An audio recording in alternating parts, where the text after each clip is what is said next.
మనం ఇప్పుడు causes of oligospermia గురించి తెలుసుకుందామండి. హలో అండి, నేను doctor Soumya, consultant 49 fertility centre Rajahmundry branch.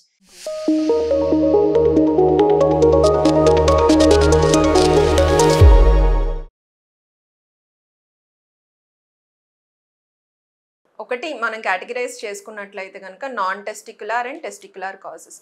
Non testicular causes అంటే ఏంటంటే at the level of the hypothalamo pituitary axis కానీ, అంటే బిఫోర్ టెస్టిస్ లెవెల్కి వచ్చినప్పుడే ఏదైనా కనుక డిస్టర్బెన్సెస్ వచ్చినట్లయితే కనుక అది కూడాను స్పర్మ్ ఫార్మేషన్కి ఎఫెక్ట్ చేయగలదు. అవి ఏంటేంటి అన్నట్లయితే కనుక హైపోగొనడోట్రోపిక్ హైపోగొనడిజం.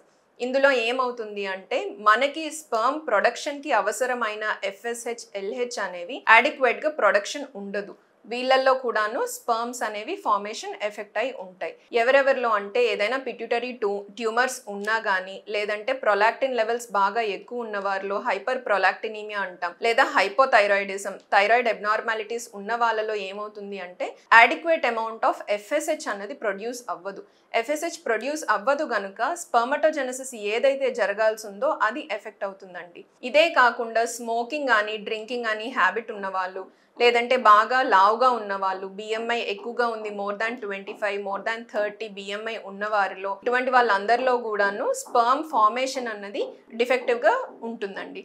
సో వీళ్ళు మళ్ళీను ఆలిగోస్పర్మియాలోకి ల్యాండ్ అవ్వడానికి ఛాన్సెస్ అనేవి ఎక్కువ ఉంటాయి. ఇంకా ఏ కండిషన్స్లో అంటే ఇదివరకు ఏమైనా ఇన్ఫెక్షన్స్ ఉన్నాయి, లేదంటే సిస్టమిక్ డిసార్డర్స్ ఉన్నాయి, డయాబెటీస్ ఉంది, హైపర్ టెన్షన్ ఉంది, లేదా వేరే ఏదైనా ప్రాబ్లం కోసం మెడికేషన్ యూస్ చేస్తున్నారు, కొన్ని డ్రగ్స్ తీసుకునేటప్పుడు అంటే ఓపియాయిడ్స్ అంటాము, కొన్ని కేటగిరీస్ ఆఫ్ డ్రగ్స్ ఉంటాయండి, ఆల్ఫా బ్లాకర్స్ కానీ, లేదంటే పర్టికులర్గా సిమెటిడిన్, అటువంటి డ్రగ్స్ ఏమైనా తీసుకున్నప్పుడు కూడాను స్పర్మ్ ప్రిపరేషన్ ఫార్మేషన్ అన్నది ఎఫెక్ట్ అవ్వడానికి ఛాన్సెస్ ఉంటాయి. కొంతమంది కీమోథెరపీ తీసుకుంటారు, రేడియోథెరపీ తీసుకుంటారు. ఈ అన్ని కండిషన్స్లో కూడాను స్పర్మటోజెనసిస్ అంటే స్పర్మ్ ఫార్మేషన్ అనేది అబ్నార్మల్గా అవ్వడానికి ఛాన్సెస్ అనేవి ఉంటాయండి. లేదంటే ఇదివరకు ఏమైనా ఇన్ఫెక్షన్స్ వచ్చాయి, టెస్టిక్యులర్ ఇన్ఫెక్షన్స్, మళ్ళీ టెస్టిక్యులర్ కాజెస్ సపరేట్గా ఉంటాయండి. టెస్టిక్యులర్ కాజెస్ గురించి తెలుసుకుందామండి.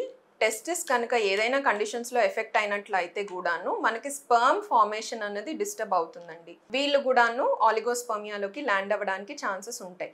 ఏ కండిషన్స్ అంటే టెస్టిక్యులర్ కాజెస్లో కొన్ని జెనెటిక్ కండిషన్స్ ఉంటాయి. క్లెనిఫిల్టర్ సిండ్రోమ్ అంటాం, అంటే వీళ్ళల్లో క్రోమోసోమ్స్ అనేవి XXY, XXY అనేలాగా ఉంటుంది. ఇంకా కాల్మన్ సిండ్రోమ్, ఇటువంటి సిండ్రోమ్స్లో కూడాను స్పర్మ్ ఫార్మేషన్ అనేది ఎఫెక్ట్ అయి ఉంటుందండి. ఆర్కైటిస్ కానీ, ఏదైనా ఇన్ఫెక్షన్ వచ్చినట్లయితే కనుక టెస్టిస్కి, మమ్స్ అంటాము, క్లమైడియా, ట్యూబర్క్లోసిస్, వేరే ఏ విధమైనటువంటి బ్యాక్టీరియల్ ఆర్ వైరల్ ఇన్ఫెక్షన్స్ వచ్చినప్పుడు కూడాను స్పర్మ్ ఫార్మేషన్ అనేది ఎఫెక్ట్ అవుతుంది. ఇన్ఫెక్షన్స్ వలన ఏమైనా కనుక స్పర్మ్ పారామీటర్స్ అబ్నార్మాలిటీలోకి ల్యాండ్ అయినట్లయితే ఒక 3 to 4 months తర్వాత మళ్ళీ రిపీట్ చేసుకోవచ్చండి semen analysis. Usually infections cause చేసే అబ్నార్మాలిటీ అనేది కరెక్టబుల్. సో మళ్ళీ ఈ స్పర్మ్ సైకిల్ అనేది ఎవ్రీ 2 to 3 months ఒకసారి కొత్త సెట్ ఆఫ్ స్పర్మ్స్ అనేవి తయారవుతూ ఉంటాయి. సో మళ్ళీ అవి నార్మల్లో ల్యాండ్ అవ్వడానికి ఛాన్సెస్ అనేవి ఎక్కువ ఉంటాయి. ఇన్ఫెక్షన్స్ కాజ్ చేసే అబ్నార్మల్ స్పర్మ్ పారామీటర్స్కి మాత్రము అటువంటి